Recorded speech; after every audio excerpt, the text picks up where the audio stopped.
Ousmane Sonko désormais libre de ses mouvements à Dakar après la levée du dispositif sécuritaire autour de son domicile. Pour plus d'informations sur ce sujet, retrouvez-nous après le générique. Mais avant de commencer, n'oubliez pas de vous abonner et d'activer la cloche de notification pour ne pas manquer nos prochaines vidéos. Bon visionnage.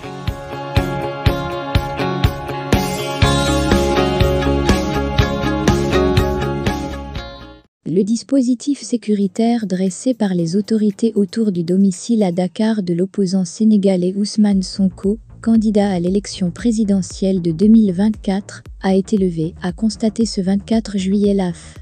Le dispositif a été levé, a confirmé Alafou Senouli, porte-parole du parti PASTEF, qui a précisé que l'opposant, condamné le 1er juin à 2 ans de prison ferme dans une affaire de mœurs, n'avait pas été arrêté. Sonko était bloqué par les forces de sécurité chez lui dans la capitale, séquestré selon lui, depuis le 28 mai dernier. Sonko avait été condamné le 1er juin dernier à 2 ans de prison ferme dans une affaire de mœurs, un verdict qui le rend inéligible en l'état, selon ses avocats et des juristes. Sa condamnation a engendré début juin les troubles les plus graves depuis des années au Sénégal, qui ont fait 16 morts selon les autorités, une trentaine selon l'opposition. Le leader de PASTEF a ensuite prédit dans un entretien un chaos indescriptible s'il est empêché d'être candidat à la prochaine élection présidentielle.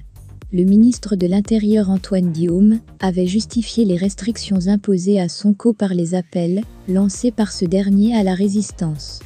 Quelqu'un qui se lève pour dire qu'il va faire une caravane, un cortège, qu'il va faire des rassemblements sans déclaration préalable. On constate des décès, est-ce qu'on va le laisser faire le tour du Sénégal, faire des rassemblements, et compter les morts derrière? On ne peut pas, avait-il déclaré. L'opposant, investi candidat par son parti, a par ailleurs été, le 8 mai condamné à 6 mois de prison, avec sursis lors d'un procès en appel pour diffamation, une peine largement perçue comme le rendant inéligible pour la présidentielle.